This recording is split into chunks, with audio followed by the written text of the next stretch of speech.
이어서 진주에서 전해드립니다.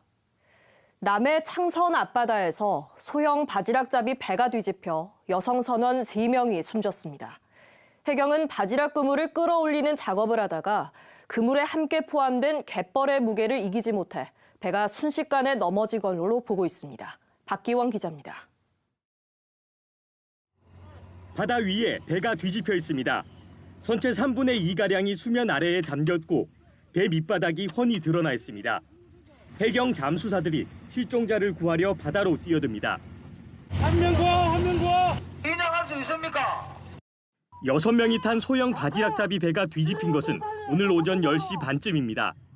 3명은 사고 직후 인근에 있던 어선의 도움으로 무사히 구조됐지만 나머지 3명은 사고 발생 45분 만에 긴급 출동한 해경의 의식을 잃은 채로 선체 안에서 발견됐고 결국 숨졌습니다. 이들은 50대에서 70대 여성들로 바지락 선별 작업을 하다가 배가 뒤집히면서 선체에 갇힌 것으로 추정됩니다. 몸 빠져나옵니다. 자가 쉽고 이제 갓발이 있기 때문에 무게가 있으니까 못 나요. 사고 당시 배는 육지와 불과 600m 거리에 바지락 채취장에 떠 있었고 수심은 3에서 4m가량으로 비교적 얕았습니다. 해경은 갈퀴가 달린 바지락 그물을 끌어올리는 작업 중 그물에 함께 포함된 갯벌 흙의 무게를 이기지 못해 배가 삽시간에 넘어진 것으로 보고 있습니다. 바지락을 뻘과 함께 이제 이렇게 작업을 하다 보니까 양망 중에 무게가 너무 많이 실려가지고 배가 한쪽으로 쏠리면서 지금 급하게 전복이 된 것으로. 해경은 사고 선박을 인양하는 대로 무허가 어구 사용이나 선박 증축이 있었는지와 정확한 사고 원인을 확인할 계획입니다. KBS 뉴스 박기원입니다. 대한독립 만세운동이 전국 곳곳에서 열린 1919년, 진주에서는 경남 최대 규모의 3.18 만세운동이 있었습니다. 자랑스러운 진주의 역사를 후대에 전하기 위한 노력이 수년째 이어지고 있습니다. 황재락 기자입니다. 1919년 3월 일제강점기 조선 총독부 기관지인 매일신보 기사입니다. 만세운동에 나선 시기대로 진주 형세가 더 불온하다고 났습니다. 이튿날 8,000명 이상 군중 시위로 학생 50명이 체포됐다는 내용이 나옵니다. 1919년 3월 18일 진주 장날을 맞아 시작된 진주의 독립 만세운동은 5월까지 20여 차례 걸쳐 이어졌습니다.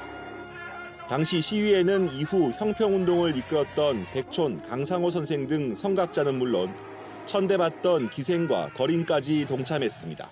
기생들이 앞장서서 만세 운동을 주도하였고 그리고 주모자 6명이 금속됨으로써 그 기세가 꺾였다. 호국 충절의 고장에서 일어난 경남 최대 규모 만세운동의 역사를 되짚어보는 작은 전시회.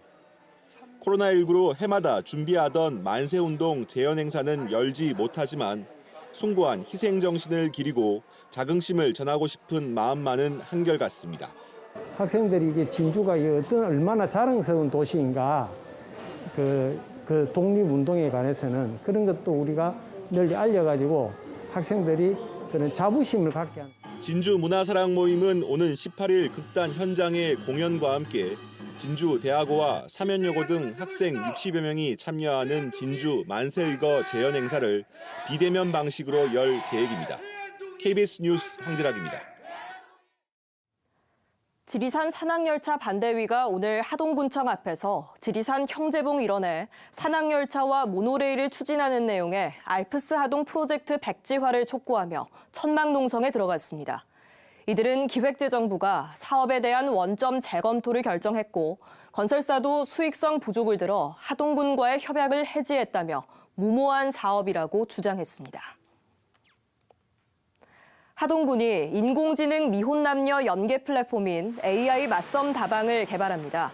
이 플랫폼은 미혼남녀의 취미나 가치관 등 다양한 질문에 대한 답변을 바탕으로 최적의 상대를 찾아주는 방식입니다. 플랫폼은 오는 7월부터 운영되며 남해안 남중권 발전협의회 소속 지자체의 미혼남녀는 무료로 이용할 수 있습니다. 지금까지 진주에서 전해드렸습니다.